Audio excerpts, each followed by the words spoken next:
nostalgic fun today with an ugly Christmas sweater party, not smetter party. We've got it. Now here with tips on how to style some retro Christmas decor is our production designer, Danielle Hunter. Hey, Danny. Designer, Danny and our wonderful stage crew are the people who made this beautiful set happen. Thank you. It's always so nice. We planted this seed about a year ago around this time where I was like, Christmas at the cabin, and I think you nailed it. Yes. It's a very good thing. Well, thank you, Mary. Thank you, Mary. I'm seeing what's going on. Now, I'm pumped today because we're going to talk a little bit about like retro kind of design. That's right. Well, you're talking about ugly sweaters, and I feel like I know where it sort of stemmed from. And I was a child in the 80s. Oh, yeah. And there was a lot of red and green and some kind of like interesting big hair. Like we all wanted big hair, but we didn't know that the dolls would have big hair as well. With lots of, you know, fun decor. And I also want to say a big trend in the 80s was also that dusty rose era as well. It's true. I just bought a set of Christmas cards that are the red, green, and that dusty rose. But, you know, and that's vintage now. So my era is vintage. Yeah. Anyway, so, but speaking on that behalf is that when I was a kid, one of my favorite things would be is going over to my granny's house for like Christmas dinner. And of course, there'd be all kinds of candy available. Yes. And as all of the adults were adulting, us kids were just snacking and eating on all of the candy. All the candy, except for if it was licorice all sorts. Nobody wanted that. No. Anyway, so I have a very fond memory of that sort of dishware and that pressed glass that you would see. And I remember my mom washing it up before Christmas. It's all out, it's ready to go for the holidays. I loved it. It was always also put on like a low table so little hands could grab at it. That's right. And it felt so fancy. It is fancy. And so this sort of like pressed glass, it sort of was like, you know, crystal, but it was a little bit lighter weight and maybe not as expensive or precious. So it was available to more people, and so therefore it was very popular. Okay, fantastic. I love that. So here is this lovely sort of pressed glass. So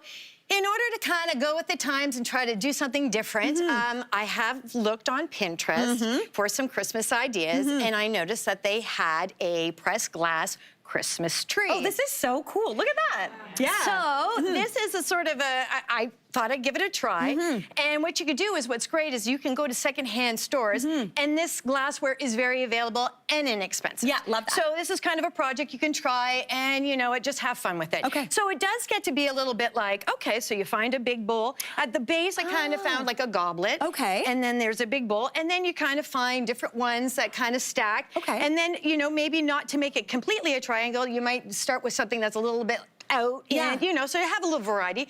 And then the top is a little bit tricky because you want it to come to a point. Yeah. So this is the top lid to like a jar. Okay. But I also saw that they would have like a glass bell or whatever, and that was cute. So good for them. I didn't find one. Okay, so just to say, don't be depressed. You might not find one either. Cool. Yeah. So I wanted to show you here. So here we've got this oversized goblet. Mary, I don't know what you're going to put in. A cocktail or nuts. All right. Yeah, depending on how your holiday's going. There you go. It's going to be great. So that's where we start with the base. And then here's this other big sort of like glass dish. Maybe that was for like a dessert or a salad. Who knows? But then this next one has a bit of like a little bit more of a scallop and a little bit more detail and design. So that was sort of the next layer. It's almost like you're making like a cake, like a layer cake. Absolutely. And I found, so I use personally hot glue because some of the detail and the design, I needed a bit of space. So hot glue kind of was almost like an icing when you're making cake. And so I intentionally would put it in dab, dab, dab, almost like I was doing a cake. So that because it's transparent, you might see through. So I didn't want to just go and then I'll have it all like that. Maybe that's the next time. Maybe that's the you vibe. know, that's it'll look a little icy, icicle-y. Yeah. So because this one has a bit of a scallop, I found another glass like bowl that had similar, another smaller glass bowl, and then on the top is a candle. Yes! Stick. Someone in the audience was like, that's a candle holder. Candle holder. And that is my, that's my final gift. And there you go. Now, just as is, this is beautiful, but did you contemplate adding more? I did. You know what, as I was going through this, I'm like, and I'm gonna do this, and I'm gonna do this. So I thought, I could do vintage jewelry or what have you. Well, I kind of played around with it, but then as I was doing it, I kind of thought, I just like the simplicity of the glass. Yeah, totally. And I also know that twinkle lights, they're very popular, and that could be a very nice thing that maybe once the display is done and you've done all, you could kind of use twinkle lights throughout. That's so cool. It was quite a different, elegant look, and I thought that that would be something that was a bit vintage. Yeah, Yeah, a little bit of like a redo on that vintage Absolutely. stuff. I love this, and also just a fun fact, this is the first one Danny's ever made, and that's like how simple it was. It's very You nailed it. Crush it, Danny. It is. Yes. It is a dicey thing, though. You do tell the family, watch the table, don't step around. So, you know, you have to be a little careful. Little dainty-footed But that's around right, it. make them go away. There so you go. You're doing stuff.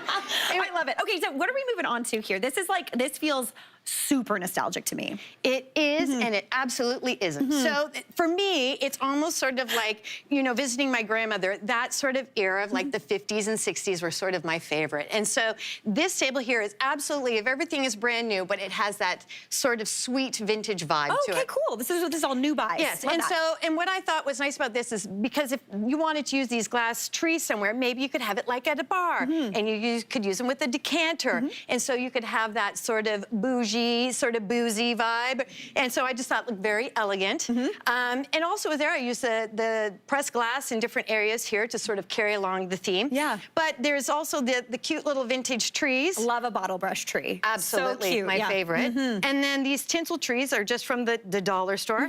And then as a vintage vibe is that we used to hang candy canes in the Christmas tree. Always. You get a candy cane in your stocking, you stick it on the tree. You eat it later. Absolutely, Yeah. absolutely. So it's just one of those things for me. This has sort of got this glam, sweet vibe that I totally enjoy. And I really think that Christmas is a part of many design eras, and that's what's so special about it. Yeah. It brings out tradition, it brings out special moments, it brings out good and bad. Yeah. And, you know, the ugly sweater had to come from somewhere. 100%. And so did class. And so I think really Christmas is the true era, you know, what's the... It's the Eras tour of the holidays. Absolutely. Nice. Hey, Mary here. What did you think? Drop your comments below and don't forget to like and subscribe for more of the good stuff.